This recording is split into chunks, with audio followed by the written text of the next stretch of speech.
I always strongly recommend or encourage questions and comments in the chat, by the way.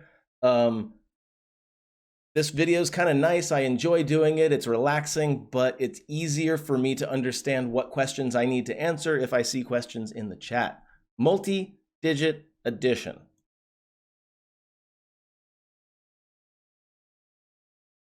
Oh, wow. Okay. So now we're just going to use a variety of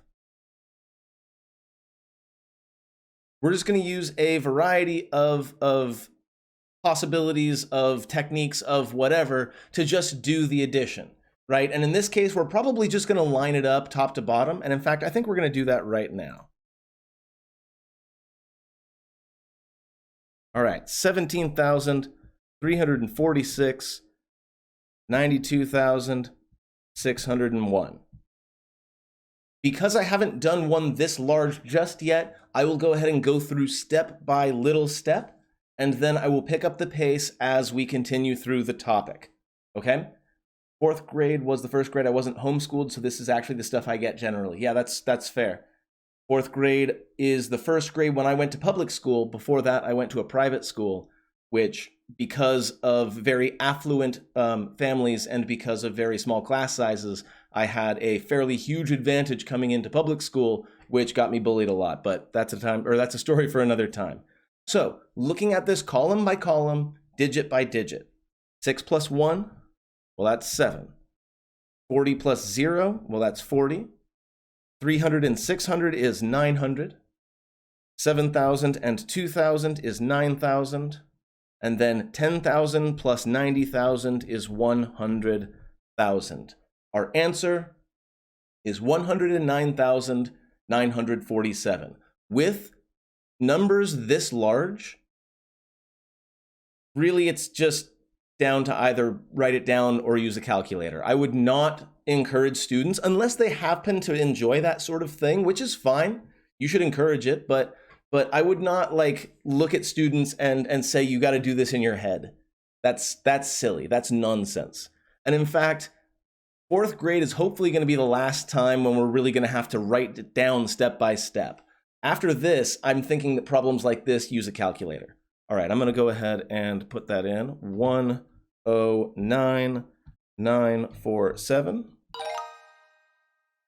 We're going to erase that. And we're going to continue. Oh, this one is already lined up for us. How nice.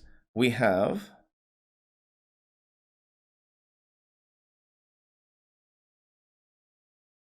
4 and 1 is 5. 40 and 70. Now we have to do a little bit of regrouping, right? 4 and 7 is 11. 40 and 70 is 110. So we're going to keep the 10 here where it was, and we're just going to take that other 10 group of 10, that 100, and we're just going to chuck it over to the next unit.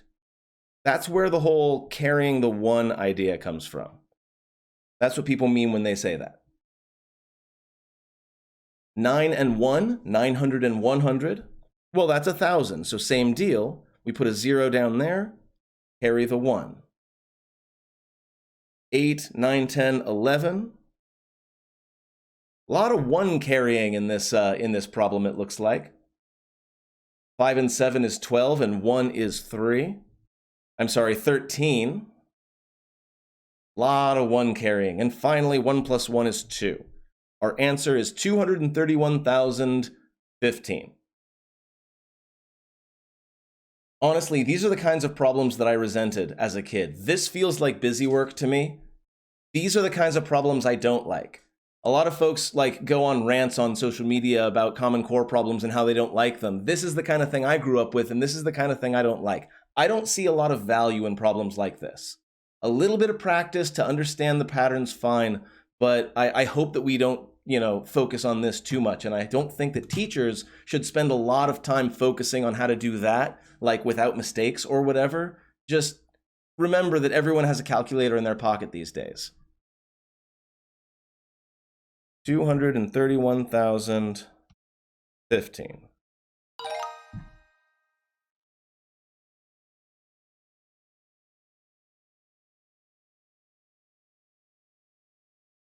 we have 102,293 over 448, 115. As promised, I am going to start speeding up a little bit because I've been doing this several times now. 5 and 3 is 8. 9 and 1 is 10. 2, 3, 4. 8 and 2 is 10.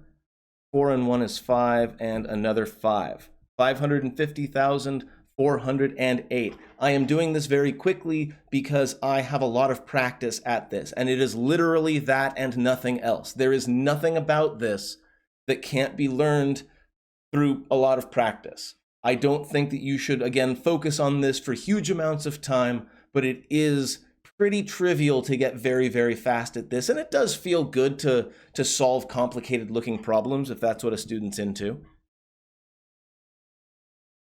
550, 408.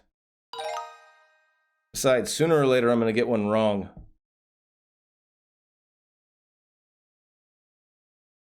Okay, I'm just going to go ahead and do this one on my whiteboard. 189, 360, 22, 857. Now notice, this is kind of a silly thing to point out, but it is important that that 1 right here, it is over a 0, right? And in fact, any number extends zeros this way forever. That's not a thing that we really talk about to kids, but once we have that lined up, it's adding 1 plus 0. It's not that there's nothing happening there. Anyway, 7 and 0 is 7. 6 and 5 is 13. 8, 9, 10, 11, 12. Also 12, 11, and 2. 212,237.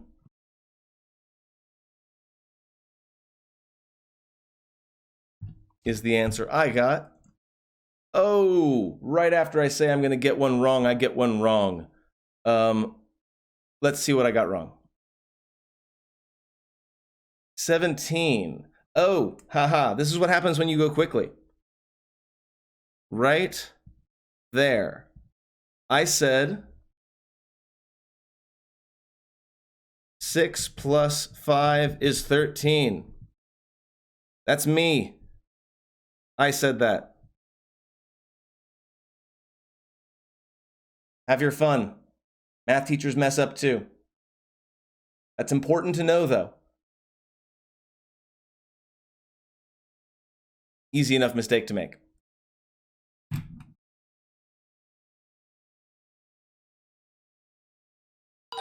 Do not shame students for making mistakes. Students will already beat themselves up for making mistakes.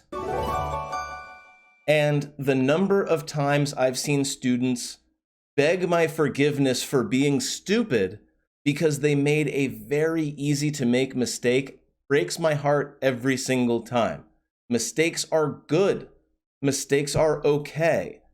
What that did was it showed me that there was a small flaw in my approach, in that I was going very quickly and I got some wires twisted on some mental math. It happens to the best of us, which I am not, but it happens to everybody. Encourage students to be resilient. Don't tell them that they've failed just because they accidentally said that 6 plus 5 is 13. Don't call them stupid for that. They are already calling themselves stupid, I promise. And you should try to keep them from doing that as well. When a student says they're stupid, I strongly feel like teachers should directly intervene and say, no, you're not. You're just struggling with a difficult concept like everybody does. Anyway, rant over.